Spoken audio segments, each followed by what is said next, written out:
O médico infectologista José Maria Constant é o nosso entrevistado a partir de agora aqui em Conjuntura.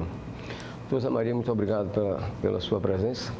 Bom, esperou-se muito, a população esperou muito pela vacina contra a Covid. A vacina veio, muita gente já recebeu até a segunda dose, mas agora começa a especulação sobre a eficácia ou não dessas vacinas.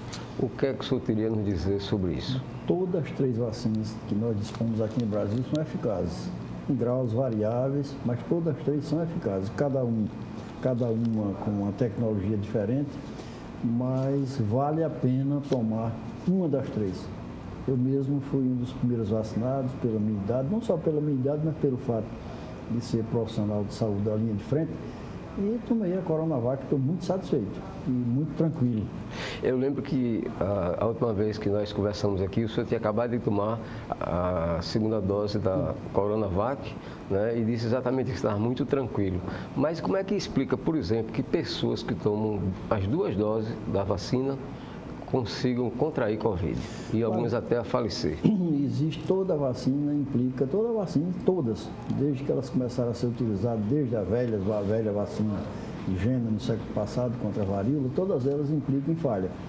Então, pode existir uma falha intrínseca, é previsível isso da vacina, não é só das vacinas contra coronavírus, mas pode haver também uma falha do sistema imunológico ou uma, digamos assim, supercarga contaminante. Então, é possível, essas falhas sempre aconteceram com todas elas, com vacina contra sarampo, vacina contra poliomielite, febre amarela, etc.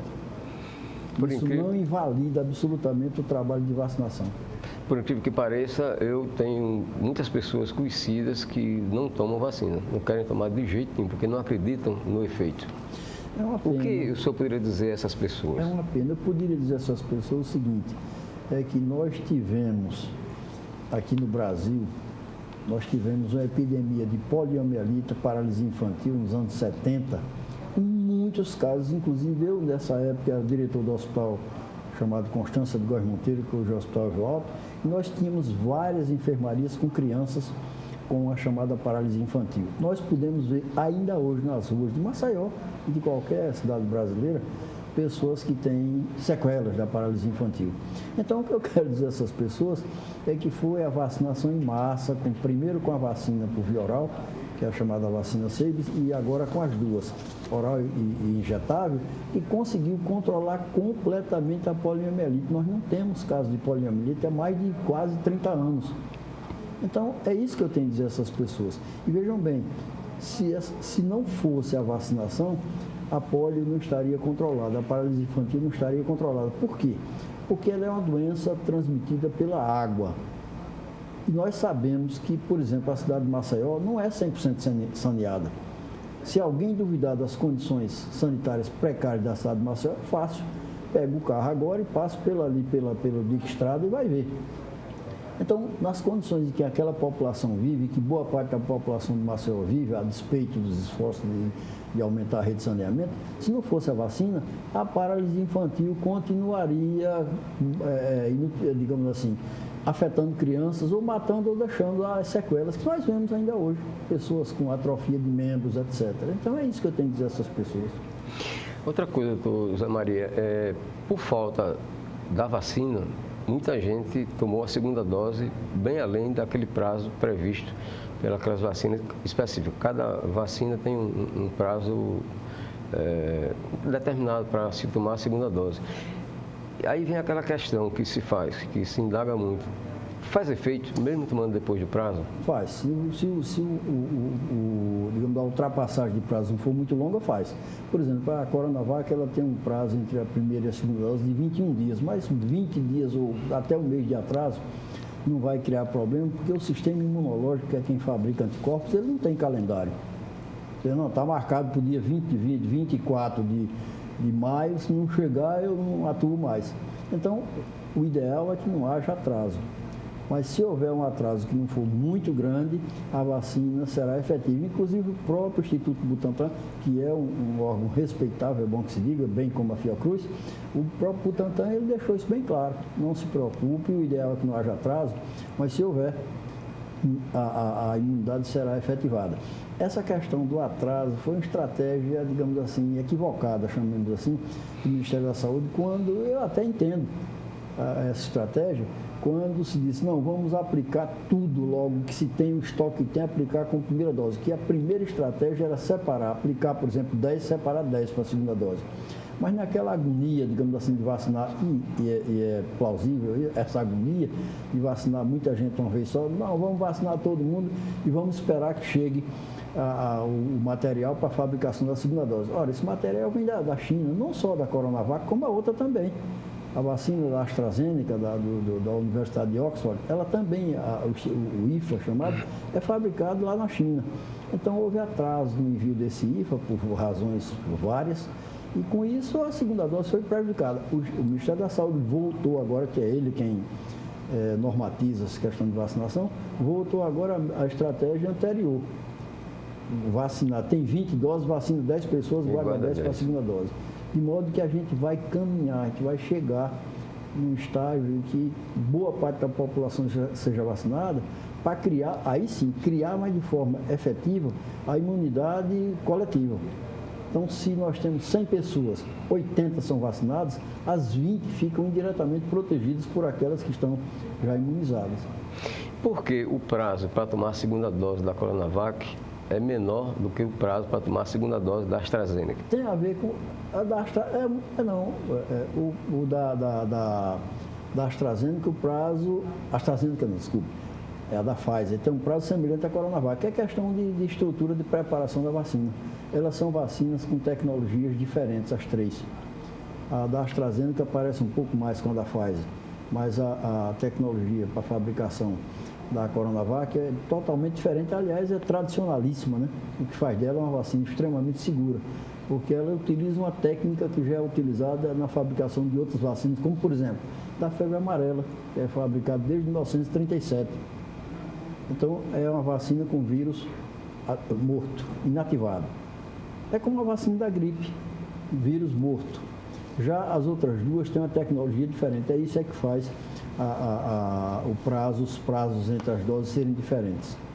A vacina, por exemplo, da AstraZeneca, ela está sendo aplicada a primeira dose e a segunda 3 meses depois, não é isso? Mas ela poderia ser 1 mês depois, poderia. Mas é melhor para nós que se obedeça esse prazo de 3 meses, primeiro, que a primeira dose já dá uma boa base, digamos assim, de defesa. E alongando mais a segunda dose, dá tempo de aplicar mais primeiro em outras pessoas. Foi uma estratégia interessante.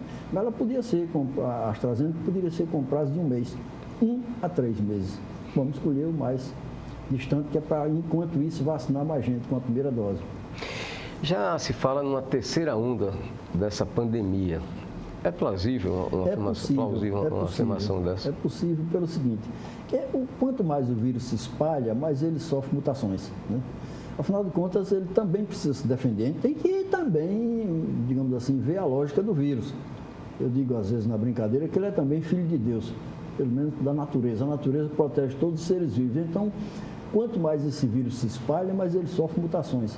Então, aqui esse vírus, vamos dizer, o vírus X, de repente aparece o vírus Y, que é um pouquinho diferente. Isso pode condicionar a terceira onda. Nós temos agora um problema seríssimo com a chamada variante indiana, né, que é mais infectante.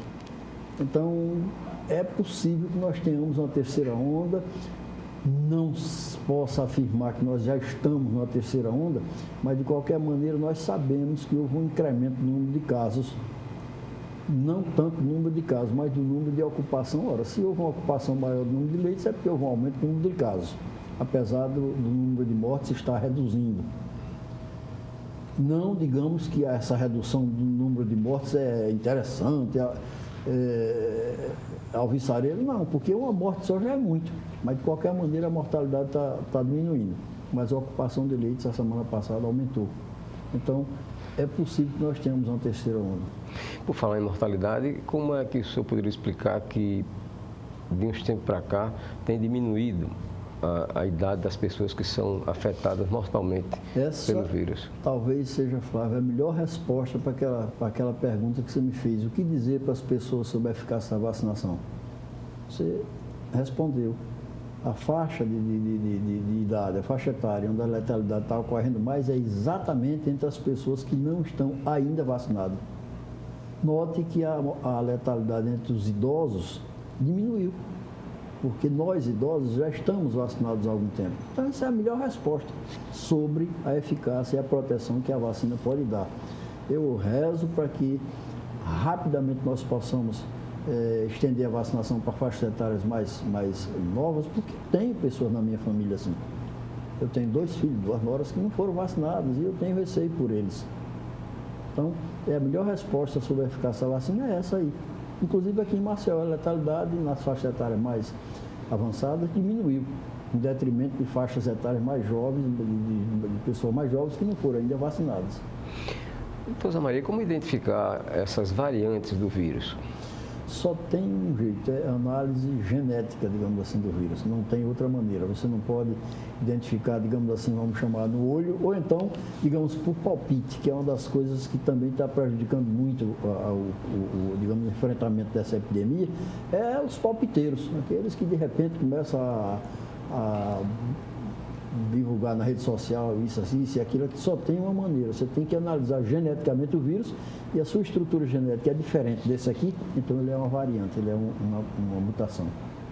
Outra coisa, doutor Zé Maria, aos poucos a flexibilização vai aumentando, ou seja, os gestores públicos vão sendo mais tolerantes com relação a abrir a economia e dando mais possibilidade de aumentar a contaminação.